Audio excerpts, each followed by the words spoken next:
impulsan nuestras vidas. Desde coches hasta cortadoras de césped, de barcos a locomotoras. Han transformado nuestro mundo y nos han llevado a la Luna. A continuación, la historia del motor.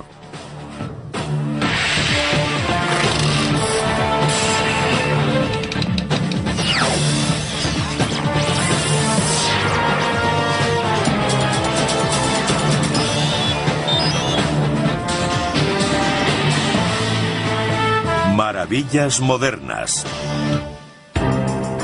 Durante 3 siglos, estos ingeniosos diseños han sido la máxima expresión de la búsqueda de la excelencia técnica. Y a través de muchas generaciones de progreso tecnológico, han tenido un profundo efecto en nuestra forma de trabajar y viajar. La máquina de vapor reemplazó al caballo. Los motores eléctricos y de gasolina sustituyeron a la máquina de vapor. Más tarde, el reactor llevó las cosas a un nivel superior. Y ahora, los motores microtecnológicos demuestran que menos es más.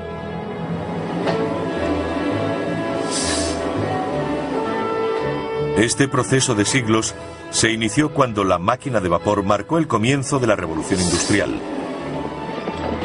Liberó a la humanidad de su total dependencia de fuentes primarias de energía, como el viento, el agua y el músculo. Las máquinas de vapor se usarían para impulsar maquinarias de fábricas, trenes, barcos, tractores y automóviles. El primer medio de transporte que utilizamos fueron los animales.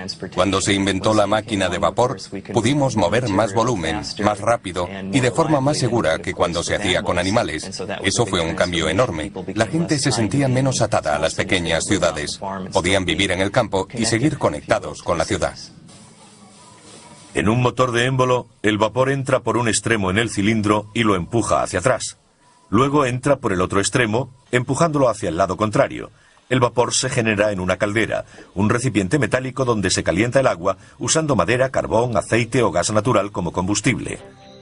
Una turbina de vapor es como un molino, con la diferencia de que sus aspas son movidas por vapor a alta presión en lugar de viento. Aún hoy, las turbinas de vapor son muy utilizadas. De hecho, se emplean para generar la mayor parte de la electricidad que consumimos. El científico griego Herón de Alejandría construyó la primera máquina de vapor del mundo hace unos 2000 años. Básicamente se trataba de una esfera metálica con 2 boquillas opuestas. Cuando se introducía vapor en la bola, ésta daba vueltas. Herón expuso su invento en el Serapion, un museo de Atenas, donde entretuvo a los visitantes durante años, aunque solo fue considerado un juguete interesante. En 1705, 2 ingenieros británicos, Thomas Avery y Thomas Newcomen, crearon una gran máquina de vapor que podía utilizarse para bombear el agua de las minas de carbón inundadas. Empleaba un émbolo que subía y bajaba dentro de un cilindro hueco.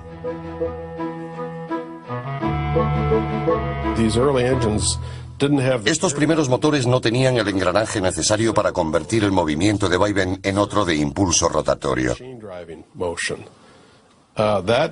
Eso no sucedió hasta la década de 1770, cuando James Watt desarrolló la máquina de vapor más famosa del siglo XVIII. James Watt, un profesor de la Universidad de Glasgow, inventó varias mejoras, haciéndola mucho más práctica para mover maquinaria. Su regulador centrífugo o de bolas se expandía a medida que el motor iba más rápido.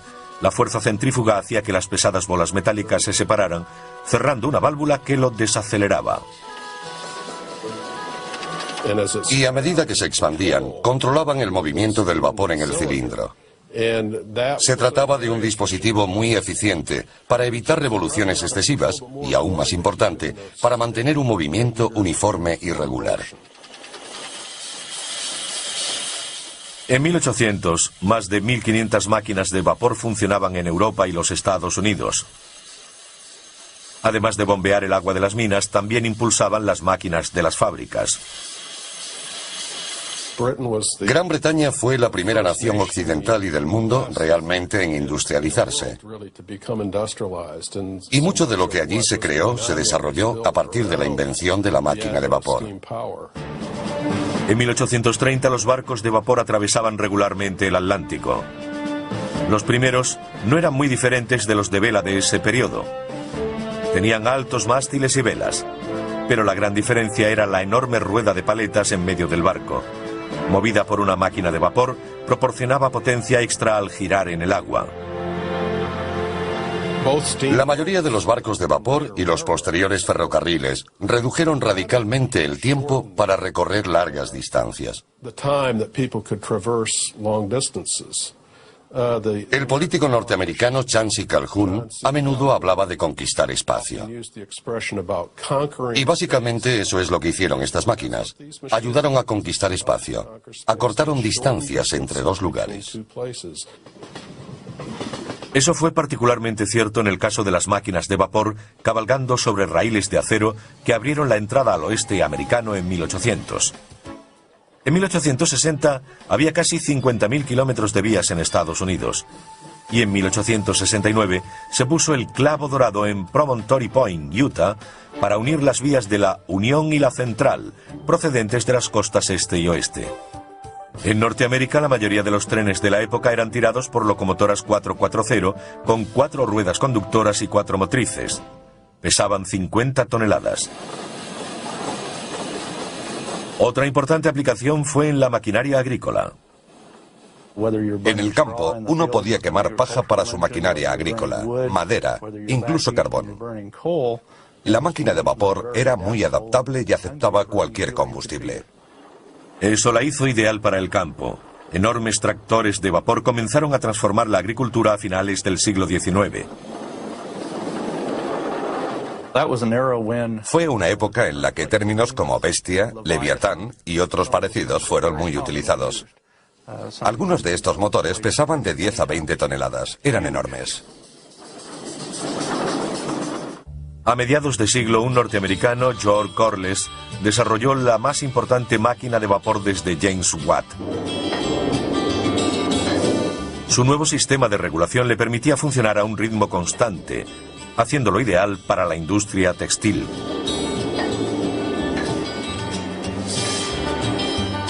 Este motor de Corliss, recientemente restaurado, fue uno de los 3 instalados en un molino de azúcar al sur de California en 1911.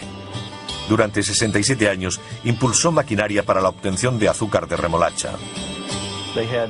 Tenían vapor para cocer y limpiar las remolachas. Movía toda la maquinaria y un generador de la fábrica. Así tenían luz y energía para todo lo demás. Y la fuerza motriz necesaria para la centrifugadora, extrayendo el azúcar de la pulpa de la remolacha. Era un sistema muy eficiente. La máquina de vapor lo hacía todo. El enorme volante pesaba 8.500 kilos y el conjunto unos 40.000. El motor de 300 caballos prestó servicio hasta 1978, cuando se derribó la azucarera Holly de Santa Ana. Un tipo completamente nuevo de máquina de vapor sin pistones fue presentado por 2 ingenieros a finales de 1800. Charles Parsons, de Gran Bretaña, y Carl de Leval, de Suecia. Y no es el único tipo de máquina de vapor que sigue hoy en uso.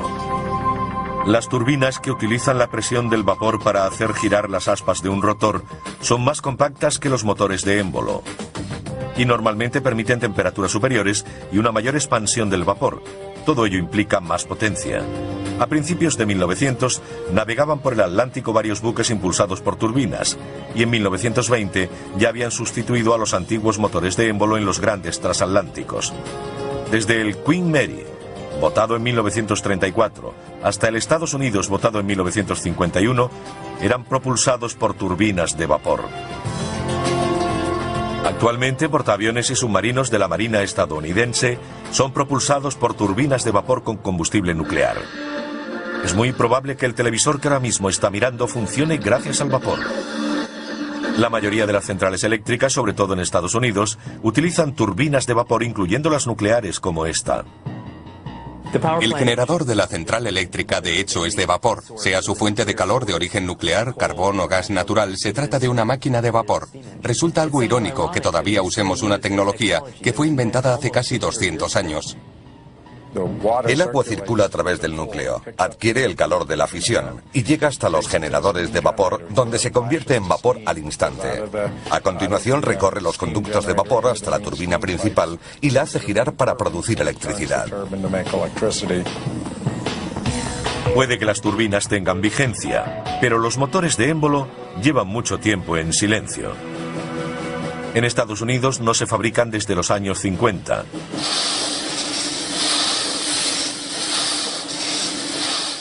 Pero su sonido llena el Museo de Motores Antiguos en Vista, California, cerca de San Diego, donde hay docenas de máquinas funcionando.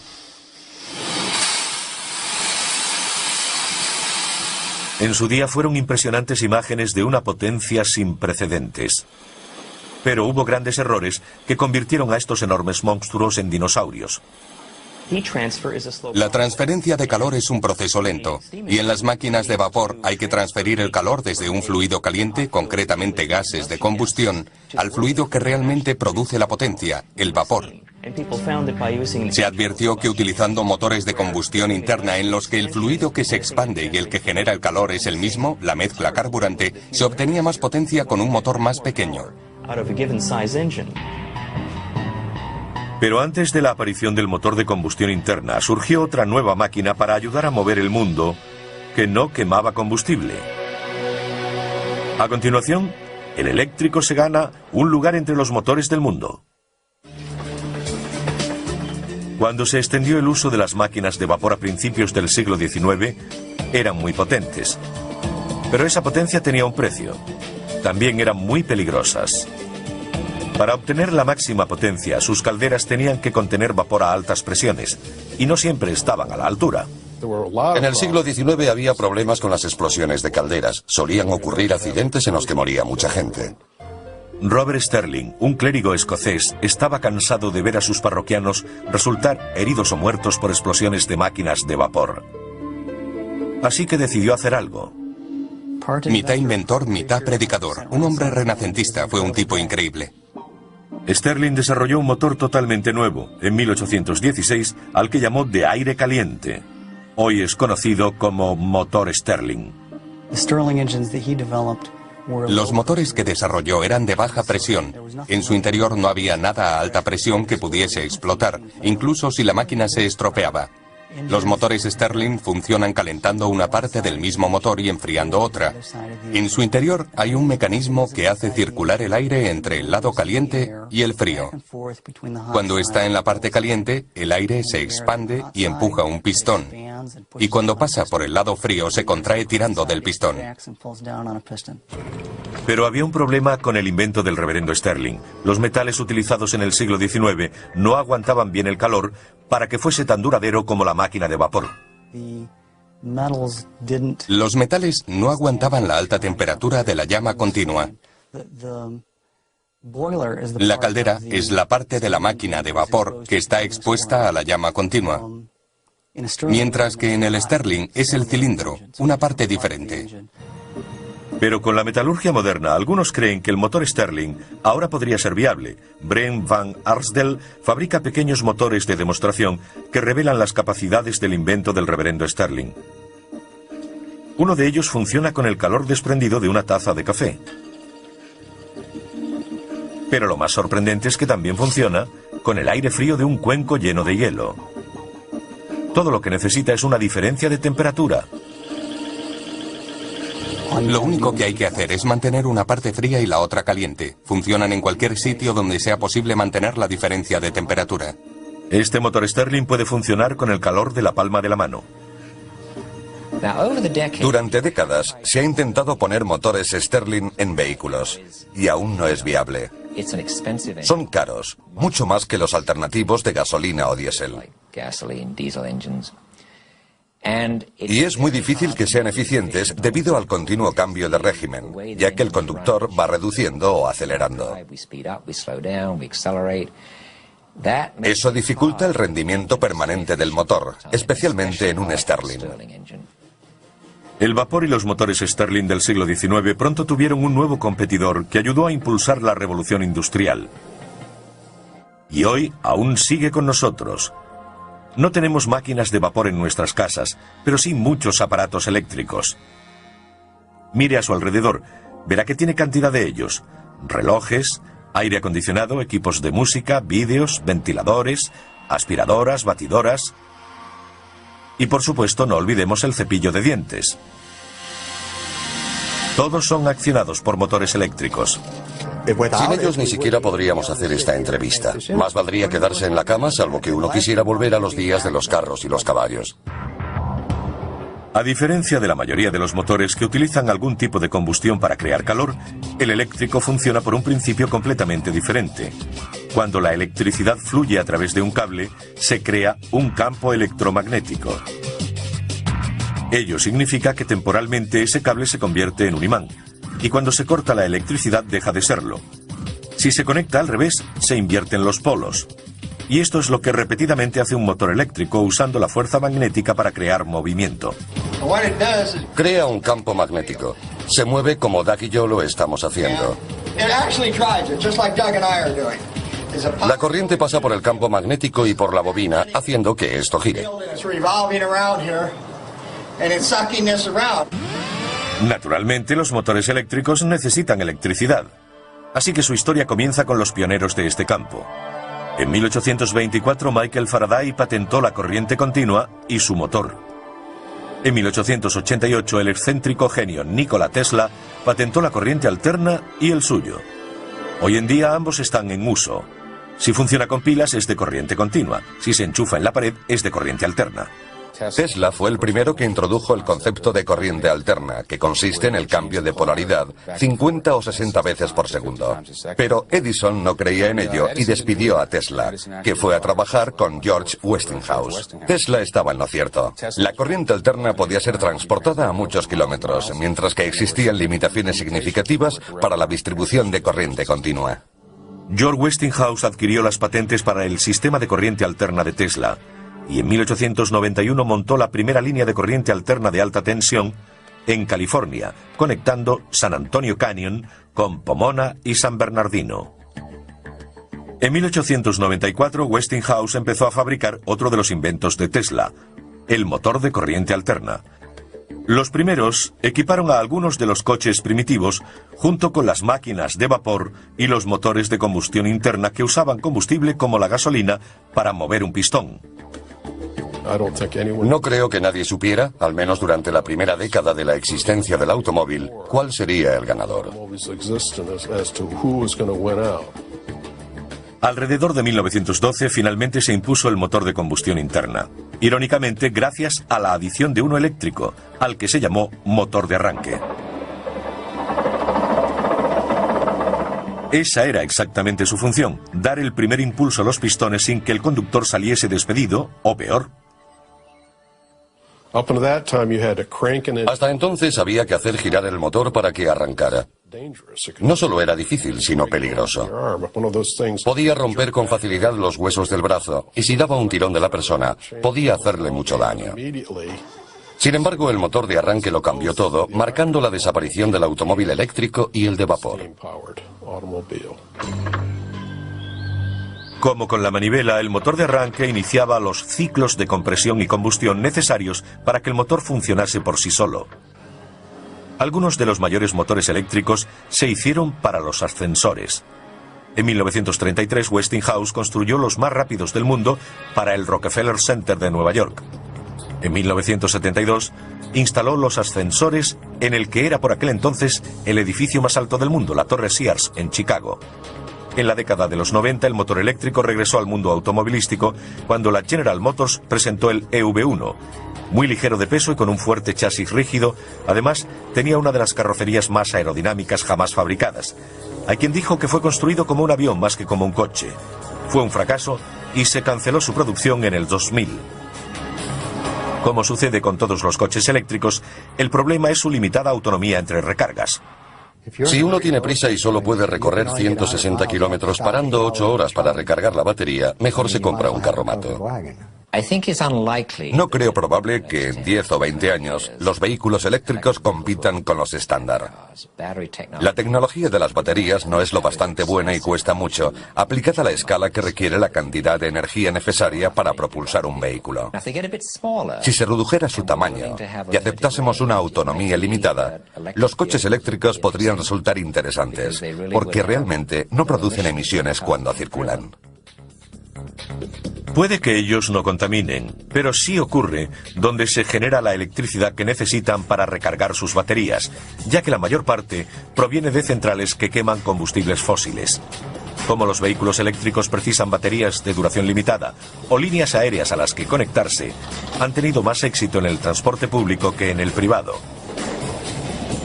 Ciudades como Los Ángeles introdujeron los primeros tranvías eléctricos a principios del siglo XX. Y en algunas ciudades todavía existen. Prácticamente todos los sistemas de metro y de transporte ferroviario ligero usan motores eléctricos. ¿Por qué llamamos motores eléctricos al resto de máquinas que impulsan nuestra vida cotidiana? Ese es un tema de debate. Una discusión que podría mantener a científicos e ingenieros ocupados durante horas. A veces se refieren a él como el gran debate. No creo que haya una respuesta clara. Técnicamente usamos la palabra motor para designar a un dispositivo que toma energía de alguna fuente, como un combustible, y la convierte en energía que podemos utilizar para accionar algo. Personalmente, cuando pienso en un motor, lo hago en uno térmico. Yo soy termodinamicista y me refiero a motores térmicos. Incluso en la industria hay muchas incongruencias respecto a la nomenclatura. Yo no llamaría motores a los mecanismos básicos como los eléctricos. ¿Y cómo explicaríamos el nombre de los fuera borda que llevan motores en su interior? Es una buena pregunta. Nunca he dicho que fuésemos coherentes en cuanto al uso de esos términos. En la automoción, un motor puede ser una máquina eléctrica o de combustión interna. Entonces, ¿cómo llegó Detroit a convertirse en la ciudad del motor? Otra buena pregunta. A continuación, el motor de combustión interna crea una industria nueva en Motown, y el mundo se vuelve loco por el automovilismo. En hora punta, en una ciudad como Los Ángeles, resulta terriblemente obvio cómo el motor de combustión interna cambió el mundo. La próxima vez que se encuentre en un atasco como este, piense en Etienne Renoir. Él diseñó el primer motor de combustión interna en 1860. Como las primeras máquinas de vapor, fue desarrollado para bombear el agua de las minas de carbón inundadas. Todo un éxito, se vendieron unos 5.000. En 1876, 16 años más tarde, Nicolaus Otto patentó el primer motor de 4 tiempos de combustión interna. Se utiliza en casi todos los coches actuales, por lo que deberíamos hablar de industria automovilística. Aún hoy, utilizamos el mismo ciclo de 4 tiempos y apenas lo hemos modificado. Hay un pistón dentro de un cilindro, una biela y un cigüeñal, como sencillo mecanismo para convertir el movimiento de subida y bajada del pistón en el movimiento rotatorio de árbol de transmisión. Es lo que inventó y lo que aún utilizamos. En 1892, Rudolf Diesel patentó el motor diésel. Es similar al motor de combustión interna corriente, salvo que no tiene bujías. Se aspira aire en el tiempo de bajada. Luego es comprimido en el de subida, lo que hace que aumente mucho de temperatura. El aire se calienta tanto que cuando se inyecta el gasóleo, la mezcla del combustible y el aire arde. Mercedes-Benz produjo en serie los primeros automóviles diésel en los años 30. Por su robustez y potencia, los motores diésel de los distintos fabricantes son ampliamente utilizados en grandes camiones y maquinaria pesada. A medida que evolucionaban tanto los de gasolina como los diésel, cambiaron la forma en que se construían las ciudades. También cambiaron la forma de combatir. En la Segunda Guerra Mundial, la producción alcanzó un récord máximo en Estados Unidos. Los nuevos motores hechos en Detroit impulsaron el esfuerzo bélico. Los industriales norteamericanos utilizaron su equipamiento y conocimientos para fabricar 4 millones de motores de todo tipo y tamaño, para camiones, tanques y aviones. La construcción de esta fábrica kilométrica a las afueras de Dearborn, Michigan, costó al gobierno $65 millones. Bajo la dirección de Henry Ford produjo 57.000 motores de avión y 9.000 bombarderos. Otras plantas de Ford produjeron 250.000 de tanques y jeeps. Al confiar en los motores de pistones para nuestros cazas y bombarderos, la industria automovilística adaptó sus instalaciones de fabricación para estas aplicaciones. Y la producción de coches disminuyó mucho. Hasta los años 50, la mayor parte del desarrollo del motor se concentraba en hacerlos más potentes y baratos de fabricar. Más tarde apareció en el horizonte algo llamado humo, y por ello la tecnología tuvo que acelerar en una dirección diferente. Los sistemas de control de contaminación presentados por todos los fabricantes de automóviles en los años 60 y 70 redujeron las emisiones, pero también disminuyeron la potencia, ya que reducían la toma de aire. Un motor que no puede respirar libremente es menos potente. En la vida del motor de combustión interna, la mayoría de los desarrollos han sido evolutivos, pero uno de ellos fue revolucionario. El inventor alemán Felix Wankel ideó un diseño nuevo y sencillo en 1924.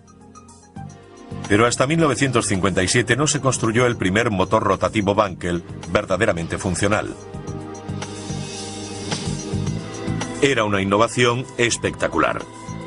Gracias a su movimiento giratorio, en vez del de subida y bajada como el de pistones, reducía drásticamente la vibración. A lo largo del tiempo, mucha gente ha intentado idear una geometría mejor. Hay algunos aspectos negativos en esta sencilla disposición de cilindro, pistón y biela.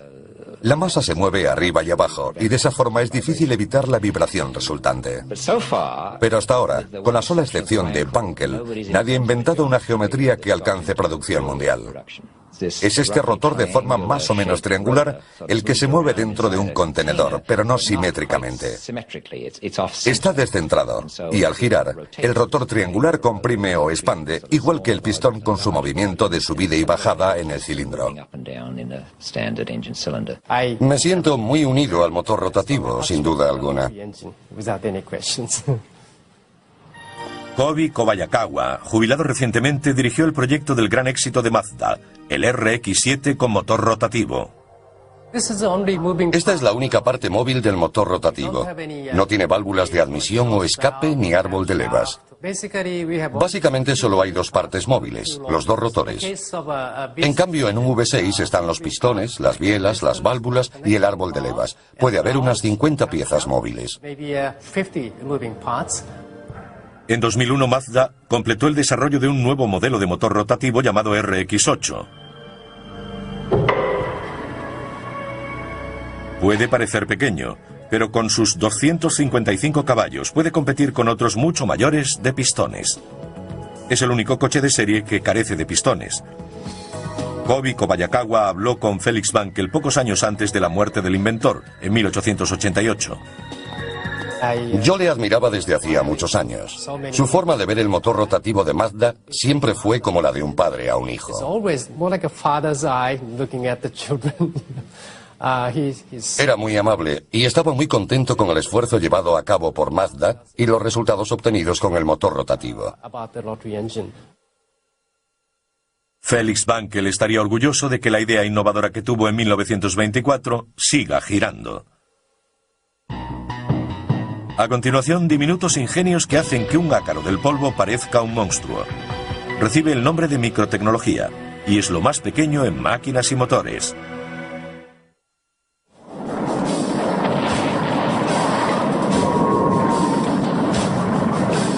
...1941...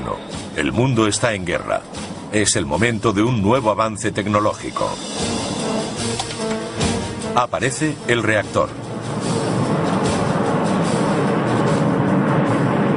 El motor a reacción es una turbina de gas. La rápida expulsión de los gases de escape por detrás proporciona el impulso. El compresor y la turbina comprimen los gases para suministrar el flujo a alta presión que es necesario expulsar, y la turbina suministra la energía necesaria para accionar el compresor. La restante es para la impulsión. Imaginemos que estamos haciendo galletas de una en una. Ponemos una pequeña cantidad de masa en una bandeja, la metemos en el horno, esperamos a que se haga y la sacamos.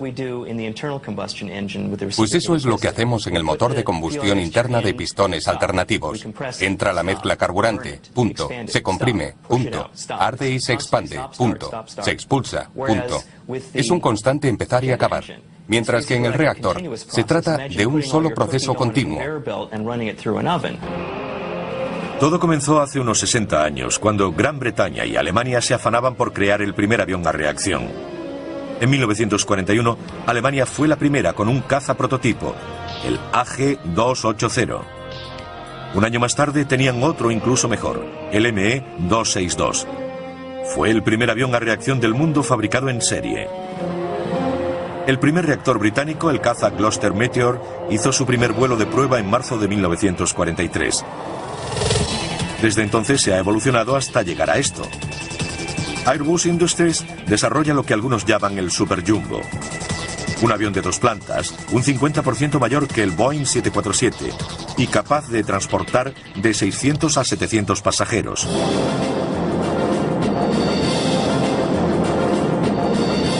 Al principio de su desarrollo, los cohetes y los motores a reacción estaban estrechamente relacionados. La gente hacía poca distinción entre ellos. Un cohete es parecido a un reactor, a diferencia de que lleva su propio suministro de oxígeno para la combustión. Los aviones a reacción toman el oxígeno del aire.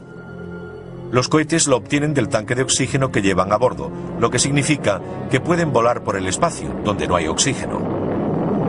A los experimentos con cohetes de Robert Goddard en Estados Unidos a principios de los años 30 le siguieron los de Werner von Braun en la Alemania nazi, que le llevó al desarrollo de los cohetes V2 que cayeron sobre Gran Bretaña durante la Segunda Guerra Mundial.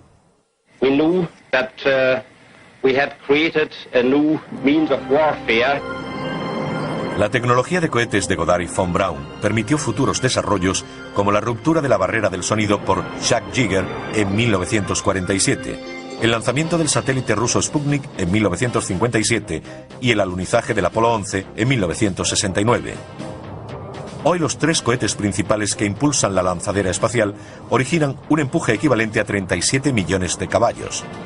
Es lo que producirían 23 presas Hoover juntas. Los motores consumen casi 250.000 litros de hidrógeno líquido por minuto. Son móviles y se utilizan para controlar la lanzadera durante el vuelo. También proporcionan empuje adicional durante el lanzamiento, complementando a los 2 enormes cohetes propulsores que caen al mar tras el despegue. Durante décadas, los nuevos avances tecnológicos han llevado a la creación de mayores motores. Pero uno de los campos de investigación actuales más excitantes implica la creación de unos diminutos que caben en la punta de un dedo. La microtecnología es un área de investigación en creciente expansión que surge a partir de la miniaturización de los componentes electrónicos. Algunas de estas técnicas se usan para construir motores microtecnológicos. Hay muchas ventajas en reducir el tamaño de las cosas. Al miniaturizar algo, el peso baja, la dimensión elevada al cubo. Pero la fuerza propulsora disminuye a la dimensión al cuadrado. Así que a medida que se reduce de tamaño, aumenta la propulsión respecto al peso. El profesor Martin Schmidt del Instituto de Tecnología de Massachusetts ha desarrollado un motor a reacción del tamaño de un sello de correos. ¿Pero por qué lo hizo? En primer lugar, porque es muy divertido. Y en segundo lugar, porque hay muchas aplicaciones para este tipo de propulsión, como aviones o satélites en miniatura. Los diminutos motores a reacción del profesor Schmidt funcionan exactamente igual que los de un Boeing 747. Este sería un motor de turbina, donde el aire accedería a través del hueco central. Luego se inyectaría el combustible por una serie de puertos que hay aquí. El aire y el combustible se mezclarían a través de un compresor en un volumen de combustión que está alrededor, en esta parte. Y luego pasaría a través de la turbina para acabar siendo expulsado por aquí. Dentro se encuentra este pequeño disco que gira a 1,5 millones de revoluciones por minuto. Los científicos del Instituto de Tecnología de Massachusetts creen que este motor podría impulsar un avión diminuto con una envergadura de unos 8 centímetros. Cientos de estos baratos microreactores desechables podrían servir para misiones de reconocimiento de las Fuerzas Armadas o para el estudio climático. Otra aplicación en la que los científicos tienen grandes esperanzas es la generación de electricidad para sustituir a las pesadas y menos eficaces baterías de los ordenadores portátiles, por ejemplo. Algunos científicos trabajan en nuevos conceptos de micromotores que aún no existen a tamaño real. Nuestro objetivo es crear un dispositivo del tamaño de un botón que esperamos genere unos 50 milivatios, suficientes para alimentar un teléfono móvil o una agenda electrónica. Varios juntos servirían para un ordenador portátil. Si tomamos una mezcla de aire y combustible, la introducimos en el centro de la espiral de intercambio de calor y la quemamos, podríamos utilizar gases resultantes de la combustión para precalentar la mezcla entrante. Se puede obtener combustión en situaciones donde no haya llama. Si ponemos en estas paredes dispositivos llamados materiales termoeléctricos, podríamos utilizarlo para generar energía eléctrica. Algunos motores microtecnológicos tienen engranajes del tamaño de un grano de polen y dientes del tamaño de un glóbulo rojo. Si se quiere hacer que uno microtecnológico parezca grande, solo hay que ponerlo junto a otro nanotecnológico. Las nanomáquinas son tan pequeñas que ni siquiera pueden verse con un microscopio. Nano significa una milmillonésima, así que aquello que mida la milmillonésima parte de un metro tendrá un nanómetro, algo a menudo discutido. Si ponemos 10 átomos en fila, esta medirá alrededor de un nanómetro. Los orígenes de la nanotecnología se remontan a 1959, cuando el desaparecido científico Richard Feynman dio una conferencia legendaria en el Instituto de Tecnología de California. La tituló "Hay mucho sitio en el fondo". Si profundizamos lo suficiente, todos nuestros dispositivos pueden ser producidos en serie a fin de ser copias absolutamente perfectas unos de otros. Quiero construir 1.000 millones de fábricas diminutas, exactamente iguales, que trabajen simultáneamente taladrando, estampando. El asunto consistía en hacer las cosas cada vez más pequeñas. Y él no veía ninguna violación de las leyes físicas, por ejemplo, la de la termodinámica, para crear cosas realmente pequeñas. Es mi intención ofrecer un premio de $1.000 a la primera persona que construya un motor eléctrico operativo de 0,2 centímetros cúbicos. El premio fue reclamado hace años, pero el profesor Ross Kelly de la Universidad de Boston quiso superar el desafío de Feynman. Pretendemos crear una especie de molécula que es mucho más pequeña que la medida que él fijó. Así, 40 años después, intentamos dar una respuesta final al desafío, haciéndolo a la menor escala posible. El profesor Kelly tuvo éxito al manipular 78 átomos para crear un motor consistente en una sola molécula personalizada. El diseño original, que por supuesto es mucho más pequeño que esto, consta de 2 partes. Una giratoria que parece un engranaje con 3 aspas y otra que hace las veces de trinquete. Se suponía que debía rotar así. Cada esquina representa un átomo de carbono con uno de hidrógeno, que está conectado a la esquina siguiente por un enlace entre los 2 átomos de carbono.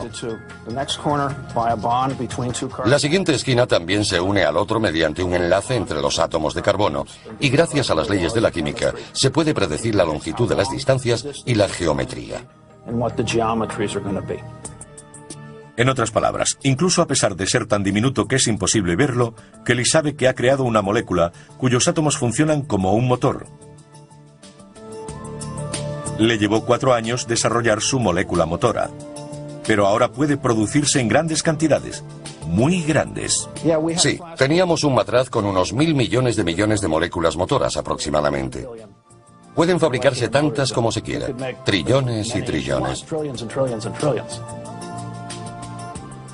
Creo que la manipulación a nivel micro y nanotecnológico tendrá un gran impacto, permitiéndonos construir un número casi limitado de dispositivos y sistemas. De hecho, estos tendrán tantas aplicaciones como las tuvieron los construidos durante la Revolución Industrial. A continuación, los coches que pueden combinar lo mejor de ambos mundos, híbridos impulsados por un motor de gasolina y otro eléctrico. Híbridos. Hay quienes los ven como el futuro de los automóviles. En los híbridos como el Prius, presentado por Toyota en 1997, los motores pueden propulsar el coche de forma independiente o conjunta. Para reducir las emisiones, el eléctrico se utiliza para impulsar al vehículo hasta los 25 km/h aproximadamente. Luego entra en acción el de gasolina. Los coches eléctricos no contaminan, pero el problema es que tienen que ser recargados constantemente. Los híbridos ofrecen las ventajas de los coches eléctricos y no hay que enchufarlos a los lugares de recarga, porque lo hacen mientras están en movimiento. Es regenerativo. Toma la energía de las ruedas y a través del motor vuelve a la batería. Con el frenado regenerativo, el coche desacelera usando su motor eléctrico como un generador. Esto crea una resistencia en la tracción y carga la batería. En otras palabras, funcionando como un freno, el generador crea energía en lugar de desperdiciarla en forma de calor desprendido, como los frenos normales. A medida que doblamos la esquina, la aceleración inicial es motora. Y a medida que piso el acelerador, comienza a funcionar el motor. El verde es carga, el rojo es potencia. Si dejo de pisar el acelerador, el motor se desconecta. La energía fluye desde las ruedas a través del motor hasta las baterías. Honda, rival de Toyota, empezó a vender este híbrido biplaza llamado Insight en el año 2000. Ambos cuestan unos 17.000 euros. En Japón se han vendido más de 34.000 híbridos desde 1997. Son más caros porque tienen unas baterías y un motor añadidos que hay que sumar al normal de gasolina. Y los beneficios dependen del tipo de conducción que ofrezcan estos vehículos. En Japón casi doblan las ventas de vehículos diésel, ya que sus autovías están muy congestionadas, la conducción es lenta y hay que estar todo el tiempo parando y arrancando. Si lo comparamos con el tipo de conducción que tenemos en Norteamérica, donde las autovías están menos congestionadas y conducimos a más velocidad y mayores distancias, los híbridos no resultan tan atractivos. Los trenes han utilizado el concepto de híbridos desde hace años. Las locomotoras que llamamos diésel son realmente diésel eléctricas, con un potente motor diésel que genera electricidad para que los motores eléctricos muevan las ruedas. Sin embargo, los híbridos no son la única esperanza del futuro de los automóviles. También está el hidrógeno. En el año 2000, BMW presentó el primer coche de fabricación en serie del mundo que podía trabajar con hidrógeno o gasolina. Cuando se cambia el modo para que funcione con hidrógeno, es como desactivar la contaminación. Lo único que sale del tubo de escape es vapor de agua. Pero el hidrógeno tiene un precio. La pregunta clave es, si alguien quiere hidrógeno, ¿dónde lo consigue? La forma más económica de obtenerlo es a partir del gas natural, que contiene carbono. Así que al producir hidrógeno, liberamos carbono a la atmósfera, algo que no ayuda mucho al efecto invernadero. Si obtuviésemos el hidrógeno a partir de la energía nuclear o solar, quizás pudiéramos encontrar una forma económica de hacerlo sin liberar dióxido de carbono.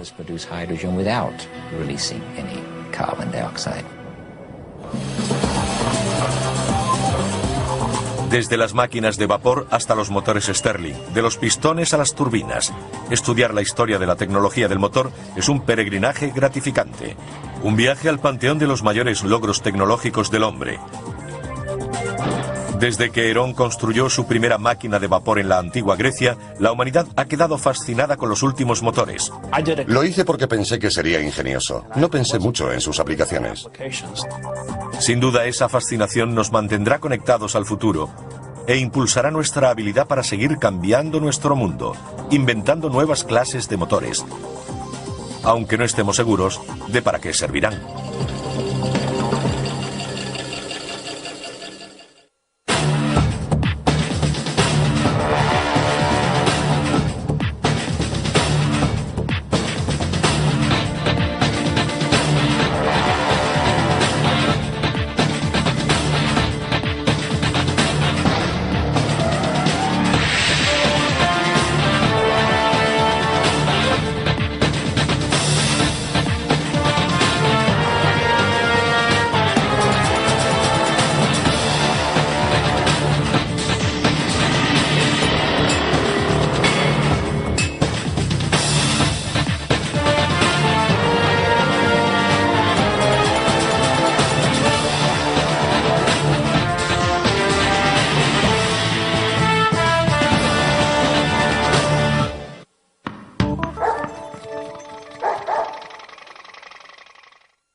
Impulsan nuestras vidas. Desde coches hasta cortadoras de césped, de barcos a locomotoras. Han transformado nuestro mundo y nos han llevado a la Luna. A continuación, la historia del motor.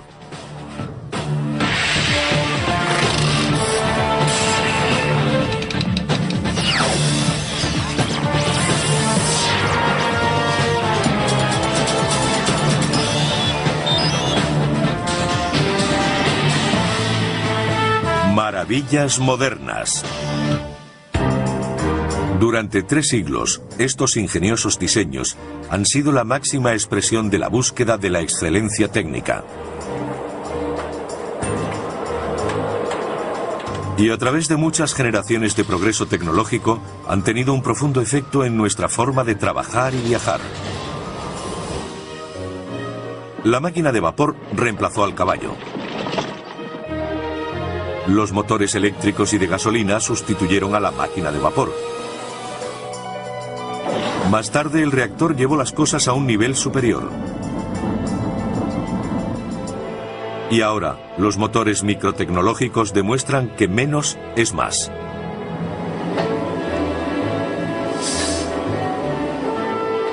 Este proceso de siglos se inició cuando la máquina de vapor marcó el comienzo de la revolución industrial. Liberó a la humanidad de su total dependencia de fuentes primarias de energía, como el viento, el agua y el músculo. Las máquinas de vapor se usarían para impulsar maquinarias de fábricas, trenes, barcos, tractores y automóviles. El primer medio de transporte que utilizamos fueron los animales. Cuando se inventó la máquina de vapor, pudimos mover más volumen, más rápido y de forma más segura que cuando se hacía con animales. Eso fue un cambio enorme. La gente se sentía menos atada a las pequeñas ciudades. Podían vivir en el campo y seguir conectados con la ciudad. En un motor de émbolo, el vapor entra por un extremo en el cilindro y lo empuja hacia atrás. Luego entra por el otro extremo, empujándolo hacia el lado contrario. El vapor se genera en una caldera, un recipiente metálico donde se calienta el agua usando madera, carbón, aceite o gas natural como combustible. Una turbina de vapor es como un molino, con la diferencia de que sus aspas son movidas por vapor a alta presión en lugar de viento. Aún hoy, las turbinas de vapor son muy utilizadas. De hecho, se emplean para generar la mayor parte de la electricidad que consumimos.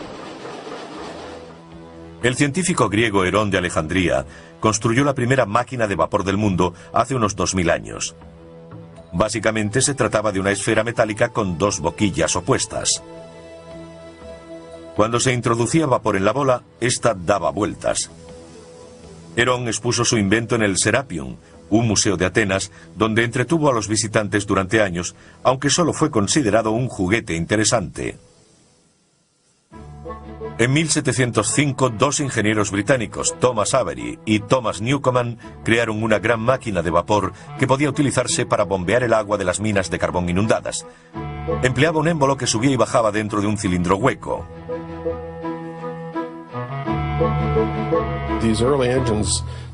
Estos primeros motores no tenían el engranaje necesario para convertir el movimiento de vaivén en otro de impulso rotatorio.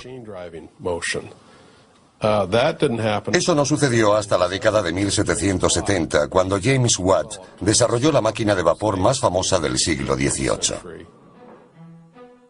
James Watt, un profesor de la Universidad de Glasgow, inventó varias mejoras, haciéndola mucho más práctica para mover maquinaria. Su regulador centrífugo o de bolas se expandía a medida que el motor iba más rápido. La fuerza centrífuga hacía que las pesadas bolas metálicas se separaran, cerrando una válvula que lo desaceleraba. Y a medida que se expandían, controlaban el movimiento del vapor en el cilindro.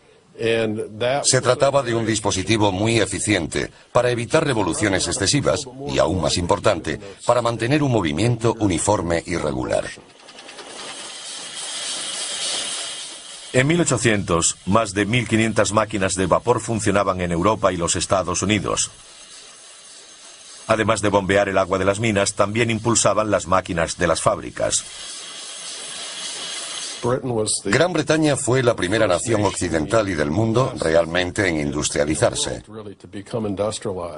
Y mucho de lo que allí se creó se desarrolló a partir de la invención de la máquina de vapor. En 1830 los barcos de vapor atravesaban regularmente el Atlántico. Los primeros no eran muy diferentes de los de vela de ese periodo. Tenían altos mástiles y velas, pero la gran diferencia era la enorme rueda de paletas en medio del barco. Movida por una máquina de vapor, proporcionaba potencia extra al girar en el agua.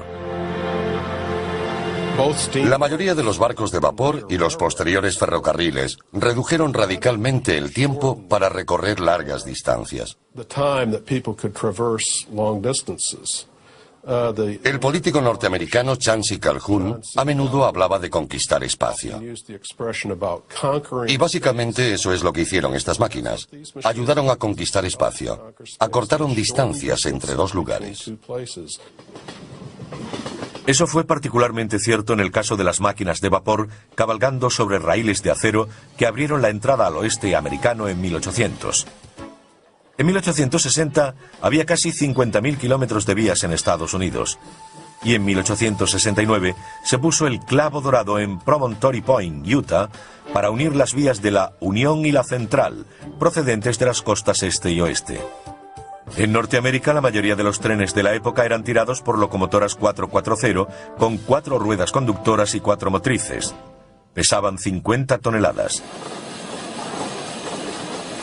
Otra importante aplicación fue en la maquinaria agrícola. En el campo, uno podía quemar paja para su maquinaria agrícola, madera, incluso carbón. La máquina de vapor era muy adaptable y aceptaba cualquier combustible. Eso la hizo ideal para el campo.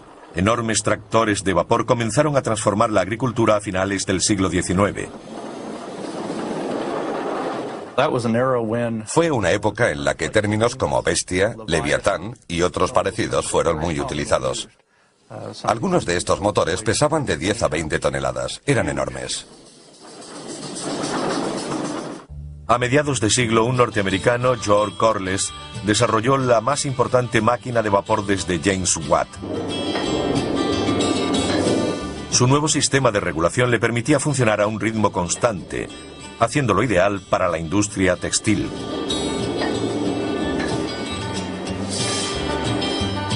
Este motor de Corliss, recientemente restaurado, fue uno de los 3 instalados en un molino de azúcar al sur de California en 1911.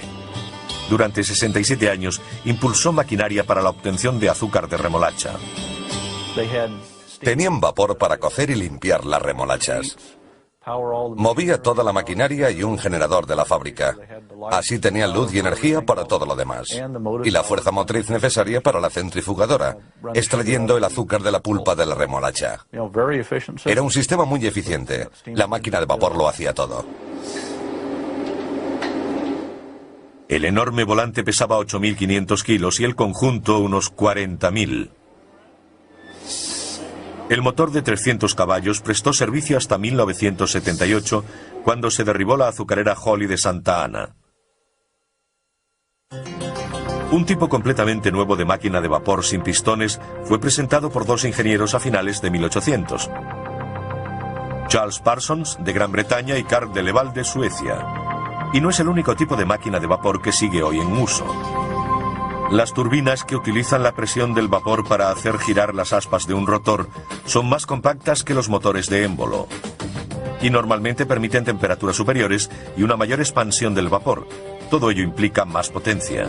A principios de 1900 navegaban por el Atlántico varios buques impulsados por turbinas, y en 1920 ya habían sustituido a los antiguos motores de émbolo en los grandes transatlánticos.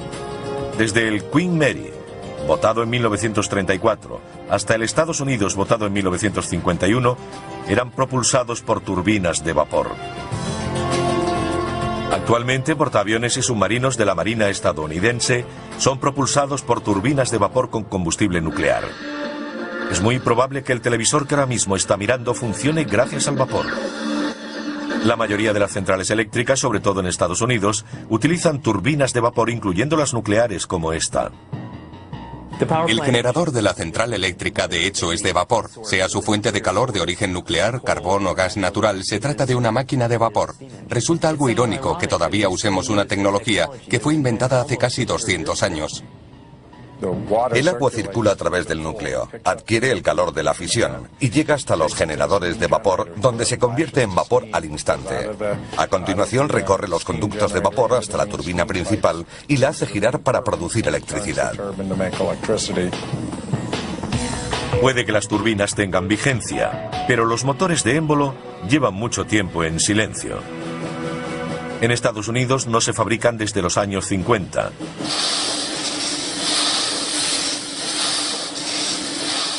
Pero su sonido llena el Museo de Motores Antiguos en Vista, California, cerca de San Diego, donde hay docenas de máquinas funcionando. En su día fueron impresionantes imágenes de una potencia sin precedentes. Pero hubo grandes errores que convirtieron a estos enormes monstruos en dinosaurios. La transferencia de calor es un proceso lento, y en las máquinas de vapor hay que transferir el calor desde un fluido caliente, concretamente gases de combustión, al fluido que realmente produce la potencia, el vapor. Se advirtió que utilizando motores de combustión interna en los que el fluido que se expande y el que genera el calor es el mismo, la mezcla carburante, se obtenía más potencia con un motor más pequeño.